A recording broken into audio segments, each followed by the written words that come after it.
Hi friends, welcome back to my channel. మీరు ఎప్పుడైనా ఫ్రూట్స్ని ఇలా డెకరేషన్ చేసి తింటారా? మా బాబుకైతే ఇలా ఏదో ఒకటి డెకరేషన్ చేస్తే కానీ తినడండి. సో నేను ఇలాగే డెకరేషన్ చేసి తినిపిస్తున్నాను. స్నాక్స్ బయటవి ఎక్కువ కాకుండా ఇంట్లోనే ఏదో ఒకటి ఫ్రూట్స్ కానీ లేదంటే ఇంట్లో ఉన్న వాటితోటే నేను స్నాక్స్ రూపంలో ఇలా ఇస్తూ ఉంటానండి.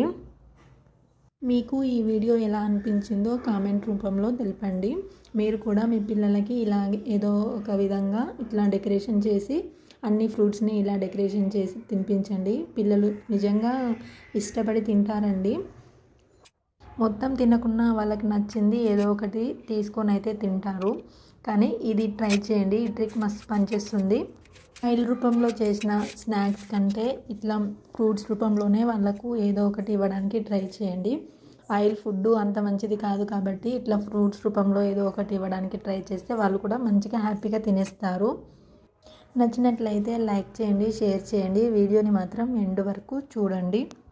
ఇంకా మంచి మంచి ట్రిక్స్ అయితే అప్లోడ్ చేస్తానండి.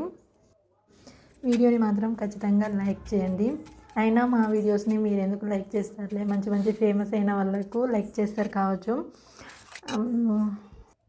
ఇంకోటి ఏంటంటే, నాకు తెలిసిన వాళ్ళందరూ నా వీడియోస్ అయితే చూస్తారు, కానీ ఒకరు కూడా ఒక లైక్ కొట్టరు. ఎందుకంటే వాళ్ళు కొట్టే ఒక లైక్తో నేను ఫేమస్ అవుతానని వాళ్ళ ఫీలింగు.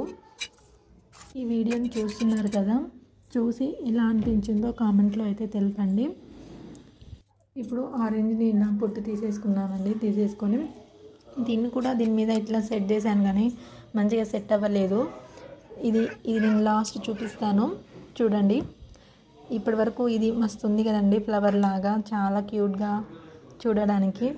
మా బాబు అయితే అన్నీ 3 పీసెస్ తిని దానిమ్మ మాత్రం కొంచెమే తిన్నాడు. Thank you for watching. ఇలాంటి మరెన్నో వీడియోస్ పోస్ట్ చేస్తానండి. Thank you.